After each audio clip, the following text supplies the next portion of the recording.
Здравствуйте все! Добро пожаловать на канал Магия Песка. Старинные гаремные гадания из Турции для вас. Дорогие зрители, гости канала, не забывайте подписываться, нажимайте на колокольчик и получайте уведомления о новых видео. Мои дорогие, спасибо вам огромное за ваши лайки, за ваши хорошие добрые комментарии. Земной вам поклон.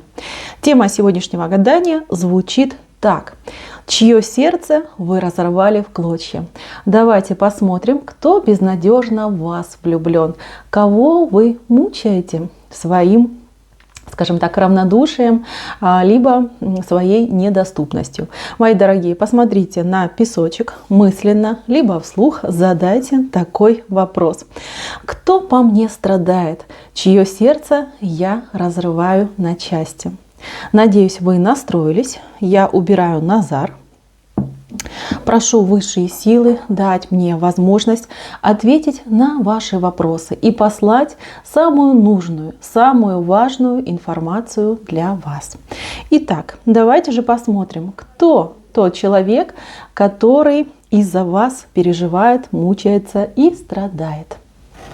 Кто же этот человек? Кто он?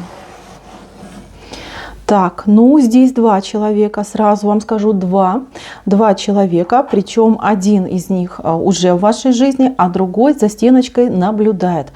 Один такой, скажем, назовем его тайный наблюдатель.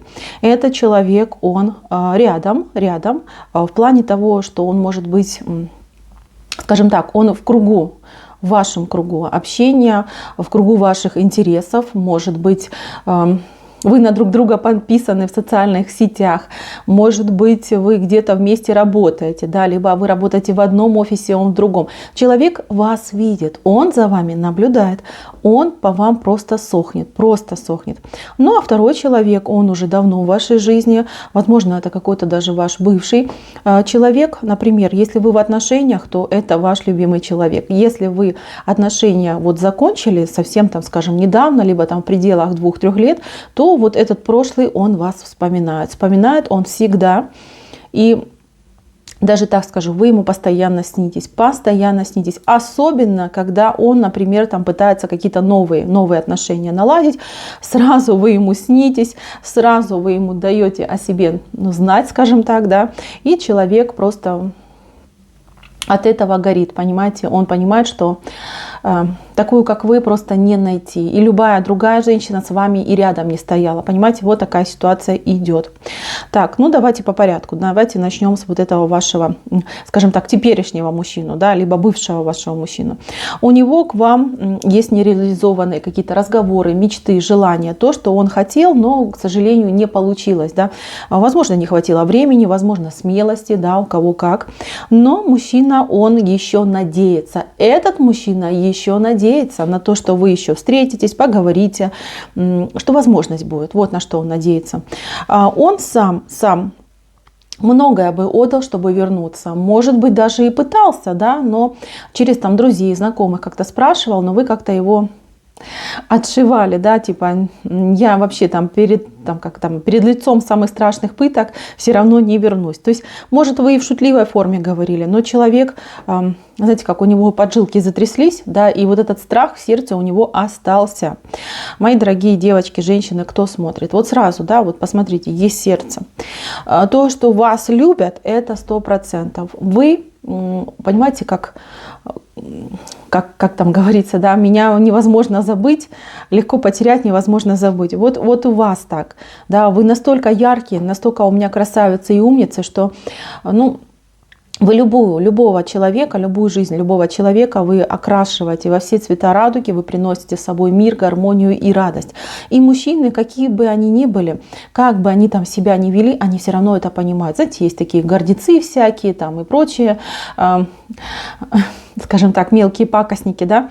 Но тем не менее, понимаете, голова-то есть у человека на плечах, он же понимает, что происходит. Этот человек вот прошлый, да, Еще раз говорю, вы затмеваете всех тех, кто в его жизни был, до вас, есть и еще, может, будет. То есть всегда он будет надеяться и леять надежду, что он к вам может вернуться. Да? И даже на смертном одре, если его потом спросить, кто же была твоя настоящая любовь, кто та, ради которой ты был готов на все, он назовет ваше имя сразу, не сомневающись, ни одной минуточки, ни одной секундочки.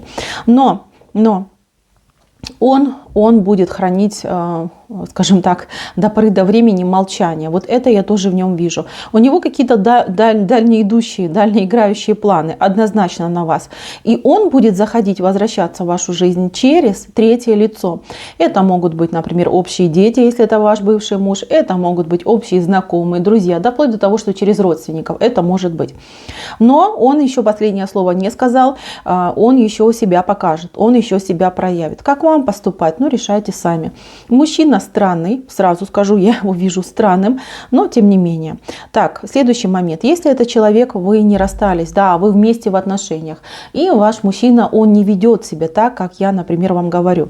Здесь это тоже может быть, потому что, еще раз говорю, вот этот мужчина, вот он сидит, да, он со странностями мужчина, вот реально со странностями. Во-первых, он такой, как сундук, да, его не сдвинешь, не подвинешь, он стоит на дороге, да, и всем мешает. Он очень, скажем так, в себе, в своих интересах, в своих мыслях, каких-то в своей каше, скажем так, варится. Человек непростой, со сложным характером. Ему сложно проявляться, сложно открываться. И понимаете, он когда открывается, он чувствует себя вообще незащищенным, да? Незащищенным, он боится подвоха, удара и всяких таких неприятных моментов. Даже от вас. Понимаете, настолько он уже привык носить эту маску, сдержанности, скованности, вот как ее назови, да, вот такой вот он и есть. Сложный. Он сложный по характеру, сложный в проявлениях. Не задумываючись, может отдать за вас свою жизнь. Вот поверьте, это он может. Но говорить комплименты, хорошие, добрые слова, поступки, да, нет, это не к нему, это не про него. Такой вот... Ну вот тоже, да, под страхом пыток и то не скажет доброе слово. Для него сказать там люблю, либо там дорогая, это вообще смерти подобно. Язык там заплетается, и он уже ничего и не может сказать. Хотя, еще раз говорю, в принципе, он странный, он неплохой, он странный. Вот, на мой взгляд, он странный. Характер у него так себе. Могло быть и лучше, да. Можно было бы над собой поработать. То есть он как-никак, вот он более такой, знаете, как вам идет, извините, продуктивный, что ли, да, от него можно ждать каких-то больших результатов, он больше может показать и больше может вам дать. Но он, понимаете, вот он в горизонте, он лежит в горизонте и все. Вот, ну, не встану, не пойду. Хотя такой человек, он тоже, знаете, вы для него идеал. И он, понимаете, он заставляет ваше сердце биться быстрее, и его не так легко забыть. Он у вас в голове. Он у вас в голове, в вашем сердце, такой большой занозой, вот она сидит, и оттуда его никак не вытянуть, не выковырять. Даже если вы на него обижены, даже если между вами какие-то негативные моменты происходили, все равно он надолго поселился у вас под кожей. Вот поверьте мне. А то, что негативные моменты происходили, вот она, иголка, она здесь есть, она достаточно острая, и, возможно, и острые ситуации были, и ругань, может быть, была, все было. Понимаете, и мог себя даже вести как-то некрасиво, но, тем не менее, любит, ценит, и вы действительно поменяли его жизнь, полностью поменяли его жизнь, и ощущение себя в этой жизни и ощущение восприятия других женщин. Вот это все у него поменялось. Раньше у него был вот такой потребительское отношение к женщинам, да, не дать не взять, типа нужна для того, чтобы там холить, лелеять, да, и удовлетворять определенные потребности. Но благодаря вам он понял, что женщина — это все-таки прекрасный цветок, это украшение жизни, это наслаждение жизнью, это то, что может сделать тебя счастливым. Вот такая ситуация по этому мужчине. Мужчина в любом случае, если вы сейчас с ним в отношениях, тут еще он будет себя показывать, будет себя проявлять. И если нету деток, то, конечно, когда станет отцом, он будет, вот с детьми он будет проявляться. Вот там вы его увидите настоящим. Этот человек, он как хорошее вино, да, либо цветок. Он будет постепенно распускаться, да, и постепенно будет вас радовать. От него быстрых результатов, вот что он там год-два, там он подобреет, раскроется, нет, он постепенно, он очень такой недоверчивый человек, вот недоверчивый, сложно ему довериться, сложно ему открыться, и это как бы его немножечко портит, понимаете, вот на мой взгляд, да, вроде мужчина как мужчина, но ну, можно было бы, да, с любимой женщиной вести себя более, скажем, там, романтично, нежно, доверять, да, доверять надо. Любовь же, она и строится на доверии, да. А вот он такой закрытый, ну, вот такие особенности характера. Так, второй ваш воздыхатель тайный. Я так понимаю, он тайным и останется. Этот человек, он не свободен. Вот как ни крути, я вижу очень четко. У него за спиной семья, тут у него как минимум 2 детей, вот точно. Человек в вас влюблен уже давно. Давно он по вам сохнет, давно он по вам мучается, за вами он давно наблюдает, вас он прям боготворит, жена у него есть, может даже у них и нормальные отношения, но поверьте, каждый раз, когда он с ней, особенно когда в постель ложится, он закрывает глаза и представляет вас. Как будто бы он не с ней в постель ложится, а именно с вами. То есть вот такие у него ощущения. Вот это ему прям, ну, как, это его, да, он себя этим утешает, что вот он с ней в постели лежит, а думает, что с вами, он с ней сидит, кушает, а думает, что с вами, да, вот он видит ваше лицо, ваше тело. Кстати, тело, на его взгляд, ваше просто божественное, то, что надо, вот идеальное, и не важно, вот что вы там худенькая, полненькая, это вообще не важно. Именно для этого человека, на его вкус, идеальнее, чем вы, вообще никого нету. Вот такой вот мужчинка. Еще хочу вам сказать, что он стихи вам пишет, он либо стихи пишет, либо какие-то признательные монологи, не знаю. И каждый раз вот он пишет, потом комкает, выкидывает, да, либо там стирает на телефоне. У него есть ваш телефон. Вот как хотите. Этот мужчина есть ваш телефон. Но он постоянно себя одергивает и не позволяет себе к вам проявиться. Почему? Если не свободный, понятно, да, он не свободен, вы не свободны, кому нужны эти геометрические фигуры. Если вы свободны, то мужчина видит вас слишком уж яркой, слишком уж такой лакомой, да, лакомой женщины, которая, ну, не по моське шапка, да, вот так вот он понимает. Тем более, а что он вам предложит? Роль любовницы. Он очень глубоко женатый человек. У него там, кроме жены, детей, еще там могут быть и родители, какие-то обязанности, кредиты, ипотека, все у него. Он глубоко несчастный человек, глубоко одинокий, я бы даже сказала, да. Несмотря на обилие людей у него за спиной, он достаточно одинокий, потому что, ну, не хватает ему этой любви, не хватает ему это счастья. И та, кем он желает обладать больше всего на свете, ему недоступно. Вот так вот идет. С ним, к сожалению, я не вижу даже вообще никаких у вас соприкосновений. Он будет любить вас еще очень-очень долго. Долго будет о вас мечтать. Даже, может быть, какой-то момент такой блеснет солнышко, да, для него, когда он попробует к вам проявиться. Но это будет настолько скоротечно, насколько это будет случайно, да, и то, я думаю, что он очень сильно растеряется и по факту вам ничего не скажет. Если у вас связывает работа, и будет какой-то момент, когда он сможет там под допингом осмелиться и к вам подойти, но это тоже будет что-то не связанное и непонятное. Как вы можете понять, кто этот мужчина? Этот мужчина в вашем присутствии робеет, краснеет, бледнеет, робеет и старается избегать прямых взглядов и прямых контактов. Ну, такой, да, разве что кто-то вам расскажет о его чувствах и о его любви. У кого-то может быть эта ситуация, а у кого-то и нет. В любом случае, вот он, этот мужчина, вот он его, этот крест в руках, да, и он его будет нести. То есть, ну, такая вот у него судьба, да, безответная любовь. Он мечтатель, да, он романтик, но выплеснуть всю свою романтику, любовь и нежность, ну, не на кого, да, некуда, нету доступа. Возможно, карма у него такая, не зря здесь этот его крест у него в руках. Ну, жаль его, конечно, да, но каждому свое, понимаете, всех не нажалеешься.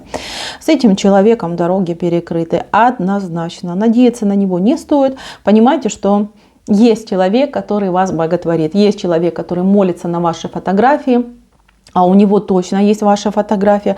Еще раз говорю, либо он где-то на вас подписан, у вас там общая социальная сеть, либо человек вас где-то тайно сфотографирует. То есть я не знаю, каким образом, но он любуется вашей фотографией, он вами любуется.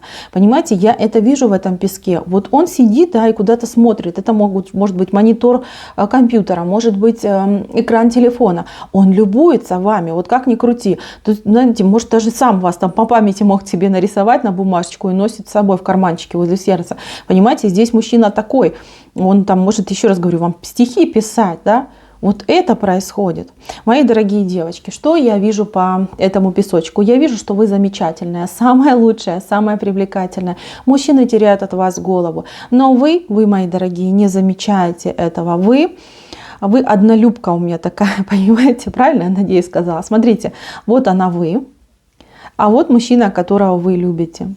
Если такой мужчина есть, которого вы любите, будете любить его всю жизнь, даже если он и не самый, скажем, достойный кандидат, но тем не менее, вот она ваша огромная любовь, и вот оно большое сердце. Здесь женщина все-таки, знаете, больше любит, больше умеет этой любви отдаться, раствориться и нести эту любовь в мир и в жизнь. Мужчина здесь, он более, скажем, сдержанный, да, он тоже любит, но, видите, его часть сердца, она поменьше идет, реально поменьше. Поэтому знайте, что ваш особый дар – это ваша красота, ваш ум и ваше умение любить без остатка. Вот поверьте, много людей в этом мире есть, которые вообще в принципе не умеют любить, никого не любят, ни других, ни себя. Знаете, как это страшно? А у вас есть этот дар, есть эта наполненность. И что я еще хочу вам сказать, мои дорогие девочки. Вот опять эта картинка. Вот мужчина, вот вы, и вот оно большое сердце. Вы свою настоящую любовь обязательно и найдете, и встретите, и будете любимы и счастливы. Вот, мои дорогие.